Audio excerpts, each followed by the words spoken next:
What's up, guys? Now I'm gonna give some quick comments on the um, Yair Rodriguez, Jeremy Stevens supposed to be fight. Um, out of all my years of watching UFC, this is the first time, the only time that I can recall something like this happening in a main event fight, especially this early in a fight. Really, I cannot, recall it happening at all. And 10 seconds into the fight, the guy gets poked and the eye poked, and the fight is over. Um, Honestly, I feel that Yair Rodriguez should have got disqualified, man. That's really the only way they gonna deter these fighters, man, from doing this shit. You know, I mean, it looked borderline blatant. If it wasn't blatant, the guy he should have been in more control of what he was doing. You spinning the wheel, you swiping with your hands open, swiping down the guy's face. I mean, you should know better. So hell, I personally feel you should have got disqualified. I wish you would have got disqualified, man. Send a message, that this can't happen. And I was not mad at Jeremy Stevens. He didn't do anything wrong.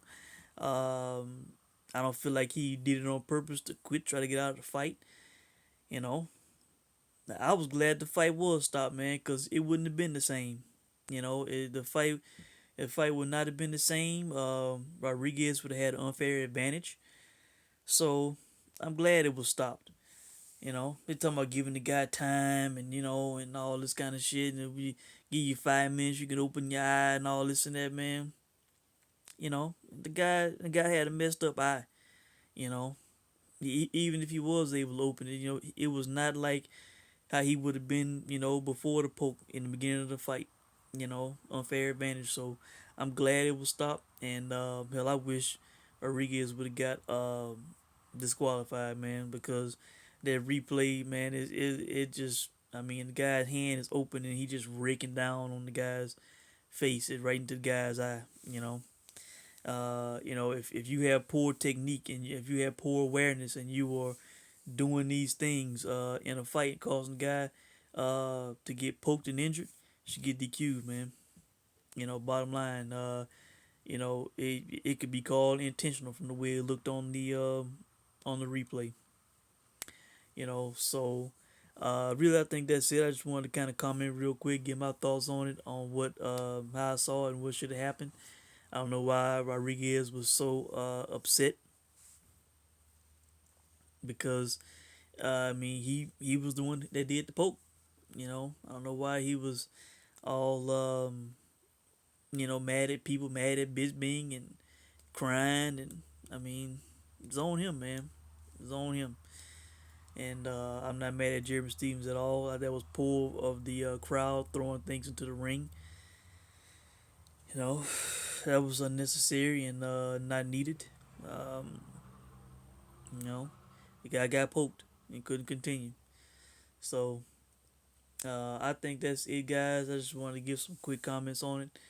But it's unfortunate, and this was, I had known of this fight, but I hadn't really been following it, when it was happening. I just thought that, wow, what an action fight, must see. I didn't even know it was happening tonight, and I got an alert from ESPN that there were fights on the app. So, um, I tuned in and started watching and on a slow night of combat sports. I'm glad to have it. And I was looking forward to it, and you know, it's a good thing I wasn't anticipating this for like days and weeks and just talking about it and salivating over it, and then for 10 seconds, and then for it to end like that, man, terrible. Uh, the guy could continue from a poke. I think it should have been DQ, man. Start teaching these guys better, teaching them lesson, man, on technique and not doing that kind of stuff, man. So I think that's it, guys. Let me know what you think about it. It's unfortunate, especially for the paying crowd. They were anticipating this main event, and for that to go down, that's bad. So that's it, guys. If I missed anything, leave a comment in the comment section. And you guys can let me know what you think, and I'll check in soon. Thanks for watching.